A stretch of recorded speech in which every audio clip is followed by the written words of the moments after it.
Баршаңызға сәлем достар, каналға қош келдіңіз. Мен сіздерге бүгін арықтауға көмектесетін 3 пайдалы әдет туралы айтатын болам. Видеоны соңына дейін қарап, лайк басуды ұмытпаңыз.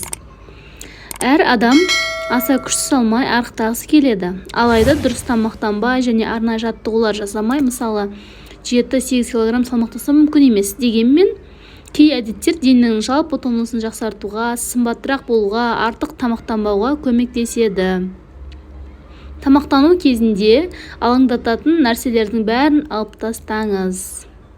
Артық салмақтың басты себептерінің бірі тамаққа толықтай назар аудармау. Тамақ ішіп отырып, кітап немесе жаңалық оқу, сериал немесе видео қарау, интернет дүкеннен жаңа киім таңдау секілді әдеттермен арылыңыз. Әйтпесе мидың назарсыз айналысып отырған басқа іске ауысады да, қанша тамақ жегеніңізге бақылай алмай қалады. Тыныштықта тамақтың дәмі мен тоқтық сезіміне ғана мән беріп тамақтанып көріңіз. Тәттілермен шай ішуді доғарыңыз. Шай ең калория өнім деген қалжың бар. Бұл қалжың шаймен бірге үнемі кәмпит, тәтті пісірмелер жүретіндіктен пайда болған. Бұлай шай ішуден арылу оңайға соқпауы мүмкін. Себебі бұл әдет көпшілікке балалық шақтан бастап беріледі.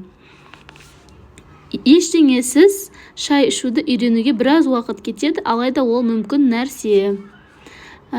Үнемі тәтті жеу арқылы артық салмақтың қосылуына және көптеген созылмалы аурулардың пайда болуына ықпал етеді. Келесі әдет ол жаяу жүріңіз. Қарапайым жүрістің күшін көпшілік бағалай бермейді. Бұл алаңдаудың және миды проблемалардан босаудың жақсы әдісі. Сондай-ақ жүру денені қалыпты ұстауға көмектеседі. Әрине, жылдам жүру залдағы жаттығуларды ауыстырмайды, бірақ дене сымбаттылығын сақтауға болады. Жылдам жүру кезінде барлық бұлшықеттер іске қосылады, арқа мен аяқ созылады. Егер уақытыңыз болса, жиі жаяу жүруге тырысыңыз. Бір айдан соң айтарлықтай нәтижеге жеткенін байқауға болады. Егер сізге осындай видео ұнайтын болса, каналға тіркеліп, лайк басуды ұмытпаңыз.